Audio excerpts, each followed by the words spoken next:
Hey guys, my name is Journey Velez. I'm a design specialist at LRE Foundation Repair in the Miami, Florida area. Today you guys are going to be following along with me as I inspect a crawl space. The reason why the homeowner called us out today is because he's currently experiencing some bowing in the flooring and the interior of the home. So I'm going to go ahead and get suited up and get underneath the crawl space and check it out. So I started this inspection by first taking a look around the exterior of the house, measuring the exterior, getting a good drawing of the layout of the house. That way when I'm in the crawl space, I know exactly where I'm at. I can map out the entire crawl space, all the corridors. It gives me a better understanding of exactly what is going on in the crawl space. So I'm going to go ahead and get suited up here. I've got my crawl suit with me here I'm going to put on. I've got my mask here, some gloves, of course, a headlamp I'm going to put on as well. We're going to be getting into this axis here. It's very small, but that's part of the job, is getting into the tight spaces in these crawl spaces. So I'm going to go ahead and open that up, get suited up, and get underneath there. All right, guys, so we made it in the crawl space. Usually before I get into a crawl space, I like to say a little prayer to the crawl space gods, because sometimes these crawl spaces can be very rough. But the crawl space gods seem to be on my side today. This is actually a beautiful crawl space I'm in right now. So let me show you around. Okay, so this is where I entered through here. You can see we've got the floor joist here. We got the subfloor right up here. This floor joist is what supports the subfloor, which then supports everything above the subfloor. So the flooring, anything in the house, all the furniture. These floor joists go typically from stem wall, which is what you see here, to another stem wall on that side there.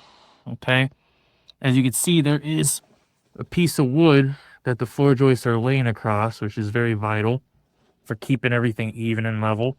Is the sill plate there. So you got the subfloor, you got the floor joists, you got the sill plate. So I'm going to be looking out for these main components here, making sure that everything's intact. I'm going to be looking for any excessive mold. I'm going to be looking for termite damage. I'm going to see if there's any sagging. I'll take you guys along the ride with me. Okay, so what I'm doing right now, guys, is I'm just checking the moisture content level of the wood. You want to typically aim for about 11%. There is some moisture content in this wood. It is a little high. It's not terrible. The more moisture you have in the wood, the more susceptible it is to growing mold. The weaker it gets, the more termites want to eat at it. So the less moisture, the better. So we got some mold growth here. As you can see, it's starting to deteriorate a little bit here. That's something that definitely we're going to want to take care of there. I see some termite damage here on this joist. Do the good old screwdriver test. So you can see here, it's very weak. It's falling apart, crumbling apart due to the termites eating away at it. So this joist right here is definitely going to have to get sistered. It's not bad enough to where it needs to be replaced, but we definitely are going to have to sister it to add some additional support to that. Alright guys, so I finished my inspection underneath the crawl space. A couple of things to take note of that we saw in there. Humidity level, the moisture content level in the wood, it's not terrible, but you definitely want to take care of that for long-term longevity. What I'm going to do now is I'm going to use my altimeter on the interior, and I'm going to measure the floor elevation differences, and we're going to see how much of a sag is occurring in the joist due to that large span without a support underneath the joist. Okay, so I finished measuring the elevation differences throughout the flooring of the house, and what I found was that there are some areas in the house where there is a sag of over an inch. Okay, and that's very significant. There are multiple reasons why this is happening, and a lot of that was found in my inspection. One reason is due to the moisture. It's weakening the wood a lot.